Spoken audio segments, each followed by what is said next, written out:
ಭಾರತೀಯ ಭಾಷಾ ಅನುಭಾಗ ವಿದೇಶಿ ಭಾಷೆಗಳ ಪ್ರಭಾವದಿಂದ ಆಡಳಿತವನ್ನ ಮುಕ್ತಗೊಳಿಸುವ ಕಡೆಗೆ ಸಾಗಲು ಎಲ್ಲಾ ಭಾರತೀಯ ಭಾಷೆಗಳಿಗೆ ಸಂಘಟಿತ ವೇದಿಕೆಯನ್ನ ಒದಗಿಸಲು ಕೇಂದ್ರ ಗೃಹ ಸಚಿವರಾದಂತಹ ಅಮಿತ್ ಶಾ ಅವರು ಭಾರತೀಯ ಭಾಷಾ ಅನುಭಾಗ ಅಥವಾ ಭಾರತೀಯ ಭಾಷಾ ವಿಭಾಗವನ್ನ ಪ್ರಾರಂಭಿಸಿದರು.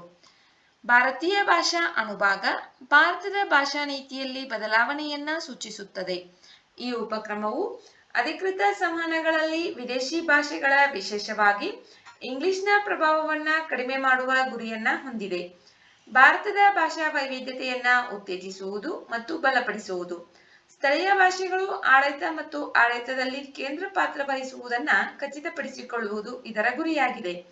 ಈ ಹೊಸ ವಿಭಾಗವು ಈಗ ಅಧಿಕೃತ ಭಾಷಾ ಇಲಾಖೆಯ ಭಾಗವಾಗಿದ್ದು, ಇದನ್ನು ಭಾರತೀಯ ಭಾಷೆಗಳಿಗೆ ಮೀಸಲಾಗಿರುವ ಸಂಪೂರ್ಣ ಘಟಕವಾಗಿ ಪರಿವರ್ತಿಸಲಾಗಿದೆ.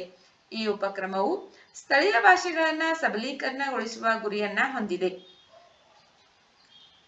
ಭಾರತೀಯ ಭಾಷಾ ಅನುಭಾಗ ಸಾರ್ವತ್ರಿಕ ಅನುವಾದ ವ್ಯವಸ್ಥೆಯನ್ನ ಅಭಿವೃದ್ಧಿಪಡಿಸಲು centre for deployment of advanced computing ನೊಂದಿಗೆ ಸಹಯೋಗ ನಡೆಸುತ್ತದೆ.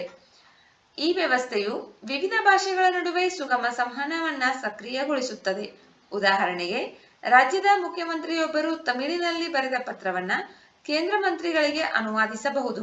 ಇದು ಸಂವಹನದಲ್ಲಿ ಸ್ಪಷ್ಟತೆ ಮತ್ತು ಪ್ರವೇಶವನ್ನ ಖಚಿತಪಡಿಸುತ್ತದೆ.